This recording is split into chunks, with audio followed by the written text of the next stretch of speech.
بابات زنگ زده. بله بابا، سلام علیکم. علیک السلام. گوشی چرا خاموشه؟ راستش از دستم افتاد و شکست. تو گوشیت خاموشه، اون یکی هم گوشیشو جواب نمیده. عابده رسیده یا نه؟ آخه شما دوتا چی میخواین؟ تو اونجا خودتو حبس کردی، اون یکی هم میخواد آبروی منو ببره. مؤمنه یه جوری با من رفتار میکنین که انگار من ظالمترین پدر این دنیام و دشمن خوشحال کردن بچهای خودم هستم. آخه تاوان اشتباهاتم باید تموم بشن، مگه نه؟ اینجوری شما هر روز زندگی رو برام مثل جهنم میکنین. بابا لطفاً از اینجور حرفا نزنین. من به کالجش زنگ زدم، اونا گفتن که رفته سفر و تمام کلاسشون هم رفتن. عابده نه بچه است و نه اینکه از خونه فرار کرده. یعنی اون نمیتونست یه خبر بده؟ خب حالا فرض کنیم باباش براش مرده، حداقل میتونست به تو خبر بده که کجا رسیده. آخ، اون اصلاً به فکر کسی نیست. اما من پدرشم، من که باید به فکرش باشم، مگه نه؟ بابا ممکنه با هم تماس گرفته باشه، اما من گوشیم شکسته. شما که اخلاق عابده رو میدونین. اذیت کردن ما براش عادت شده. خودش اونجا لذت میبره، برگردم 100 تا بهونه میاره. لطفاً نگران نباشین. اگه احیانا بهت زنگ زد، بهش بگو که تو با این رفتارات پدر پیر تو با دستای خودت دفن کردی. وقتی خونه برگشتی دیگه هیچ وقت قرار نیست باباتو ببینی. خدا نکنه بابا. این حرفا چیه که به زبون میاری؟ بابا شما صبحونه نخوردین، برای همین امروز قند خونتون پایین افتاده. آره همه تقصیر از منه. سمی چی کار میکنه؟ بچه از بس منتظرتون بود خوابش برد. میدونین امروز اولین دندونش در اومده. به بهانه همین خوشحالی منم امروز برای شما غذای مورد علاقتون رو درست کردم. زنده باشی، خوش باشی. راستی بابا، موقع برگشتن برای سمیم شیر بیارین. شیر خشکش تموم شده. آره، فهیمم صبح که داشتم میومدم سر کار بهم یه لیست داد. نمیدونم داروه چیه. به هر حال من میارم. راستی من نون گرم از نونوایی میگیرم. نیازی نیست تو نون درست کنی، باشه؟ باشه بابا، دارم میرم سالاد درست کنم. زود بیاینا. باشه دخترم، خداحافظ. خداحافظ.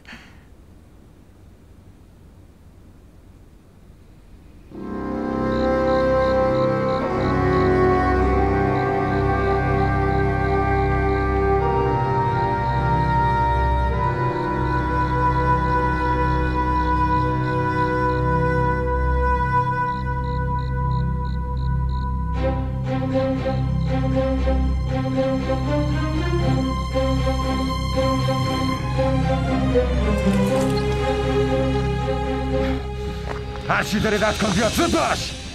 اصلا چی میخوای؟ زود باش. باشه آرومتر پسر، آرومتر. عجله کن. زود باش. از چی داری حرف میزنی؟ همون پولی که از سابر بانک گرفتی بگیر. زود باش. بدو. بگیر. گوشت هم بده یلا. گوشت هم بده. زود باش. دارم آرومتر. ساعتت هم بده دیگه. باشه دارم میدم. زود باش. دارم میدم. بدشون. گفتم که تمام وسایلمو میدم.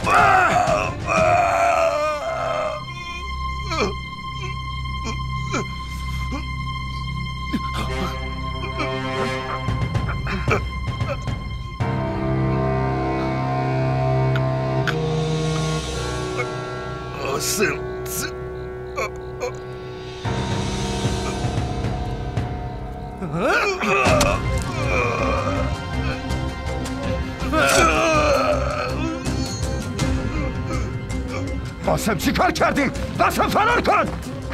بپر بالا قاسم. نجام نجام.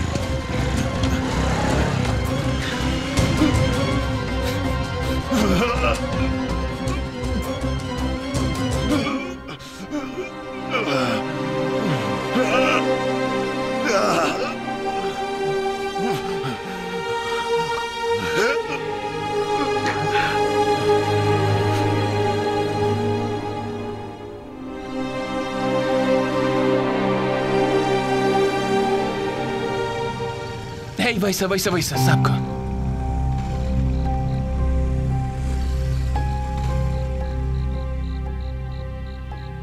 خیلی خون ازش رفته. بیا پسرم غذا میخوره. بگیرش.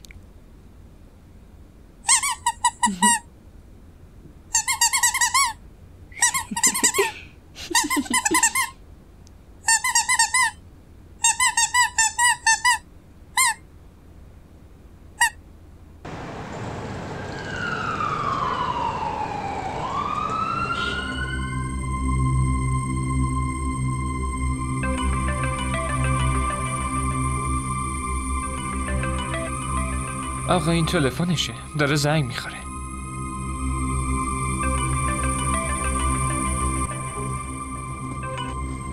بابا شما کجایین؟ دیر وقت شده. راستی موقع اومدن یه چیزی برای ببین خانم، من مأمور پلیس هستم. مأمور پلیس؟ این شماره بابای منه مگه نه؟ آره درسته، این شماره باباتونه، ولی لطفاً خیلی آروم به حرف من گوش کنید. راستش برای باباتون یه اتفاقی افتاده.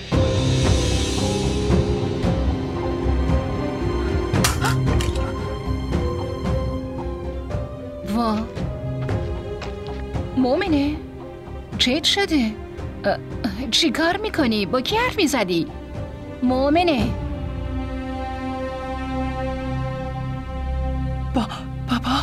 بابا چی شده؟ کی تماس گرفته؟ الو؟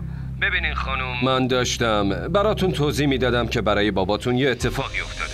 اون زخمی شده، خون زیادی ازش رفته و متاسفانه جونش از دست داده. چی؟ ما الان اونو منتقل کردیم بیمارستان. شما میتونین برای تحویل جنازه به بیمارستان بیاین. آره خداحافظ. فیلمای اون دوربینا رو میخوام. بگیر.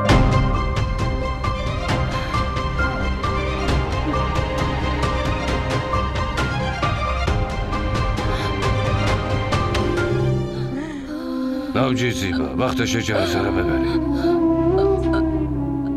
باشه ببرینش. بیاین جلو، بیاین. کجا داری میبرینش؟ یا آقا ابرار دارن کجا میبرن؟ بلندش کنید، بلند کنید. شوهر منو دارین کجا میبرین؟ چرا اینا رو بگی؟ شوهرمو دارن